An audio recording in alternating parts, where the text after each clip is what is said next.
Hello বন্ধুরা, কেমন আছেন সবাই? আশা করছি সবাই ভালো আছেন। গল্পের রাজার পক্ষ থেকে আমি সাগর চলে আসলাম আপনাদের জন্য আরও একটা নতুন গল্প নিয়ে। এই গল্পের আগের পার্টগুলো না শুনলে আপনারা বুঝতে পারবেন না, তাই রিকোয়েস্ট করব এর আগের পার্টগুলো দেখে অবশ্যই এই গল্পটা দেখবেন। ধন্যবাদ। তো চলুন বেশি সময় নষ্ট না করে আজকের গল্প শুরু করা যাক। আমি চাচিদের বাড়িতে গিয়ে দেখলাম চাচি আর চাচির মেয়ে বসে আছে। চাচি তার মেয়ের মাথার চুল ছেড়ে দিচ্ছে। আমি ওখানে গিয়ে বললাম, চাচি। চাচি আমার দিকে তাকিয়ে একটু মুচকি হেসে বলল, আরে বাবা তুমি?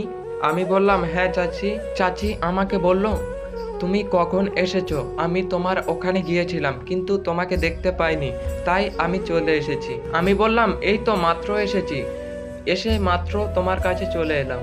চাচি আমাকে বলল, ও তাই, আচ্ছা তুমি বাইরে থেকে কিছু খেয়ে এসেছো?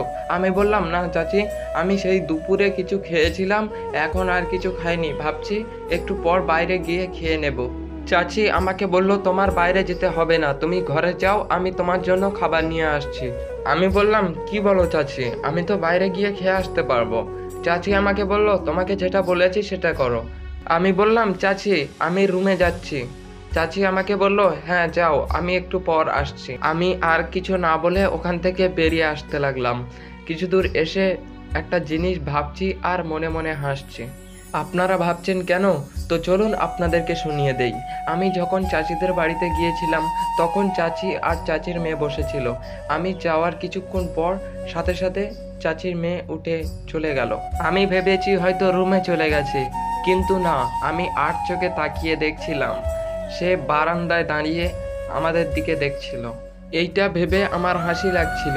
আমি কিছুক্ষণ পর রুমে চলে এলাম। আমি রুমে এসে হাত মুখ ধুয়ে বসে আছি আর একটা জিনিস ভাবছি, যে কোনোভাবে আমাকে গ্রামে টাকা পাঠাতে হবে। আমি সেই দাদার কাছে বলেছিলাম, সে আমাকে বলেছিল তুমি সন্ধ্যায় এসো, আমি তোমার সাথে করে নিয়ে যাব। আমি বললাম, আচ্ছা ঠিক আছে। সে আমাকে নিশ্চিন্তে থাকতে বলল, কিন্তু আমি তো নিশ্চিন্তে থাকতে পারছি না। আমার মনে শুধু চিন্তা হচ্ছে যে গ্রামে টাকাটা ঠিকভাবে যাবে তো। জানি না আমার মা ভাই কেমন আছে। আমার খুব ইচ্ছে করে তাদেরকে দেখতে, কিন্তু আমি তো চাইলেও যেতে পারবো না, কারণ আমার টাকা লাগবে, অনেক টাকা লাগবে। টাকা না থাকলে আমরা চলবো কি করে? আমি সেই চিন্তায় ঘুরি। জানি না তারা এখন কেমন আছে, কি করছে। আমি এইটা নিয়ে ভাবছিলাম আর চোখ দিয়ে পানি আসছিল। হঠাৎ দেখি দরজায় কেউ আওয়াজ করছে। আমি চোখের পানিটা মুছে নিয়ে ভাবলাম হয়তো চাচি এসেছে। আমি তাই গিয়ে দরজাটা খুলে দিলাম। আমি দরজাটা খুলে দিয়েই তো অবাক, চাচির মেয়ে আমার জন্য খাবার নিয়ে এসে দাঁড়িয়ে আছে। চাচির মেয়ে আমাকে বলল, সরেন, আমাকে ভিতরে যেতে দেন। আমি দরজা থেকে সরে দাঁড়িয়ে বললাম, আরে আপনি এসেছেন কেন? চাচিকে পাঠিয়ে দিলেও তো হইতো। জান্নাত আমাকে বলল, মার কি জানি একটা কাজ আছে, তাই মা আমাকে দিয়ে খাবার পাঠিয়ে দিয়েছে, আপনি খেয়ে নেন তাড়াতাড়ি, আমি আবার নিয়ে চলে যাব। আমি জান্নাতকে বললাম, আচ্ছা ঠিক আছে, আপনি খাবার রেখে বাইরে যান, আমি খাবার খেয়ে নিয়ে আপনাকে ডাকবো। জান্নাত আমার রুমে বসে বলল, হ্যালো বন্ধুরা, আজকের গল্পটা এই পর্যন্তই। পরবর্তী পার্ট খুব শীঘ্রই আসতে চলেছে।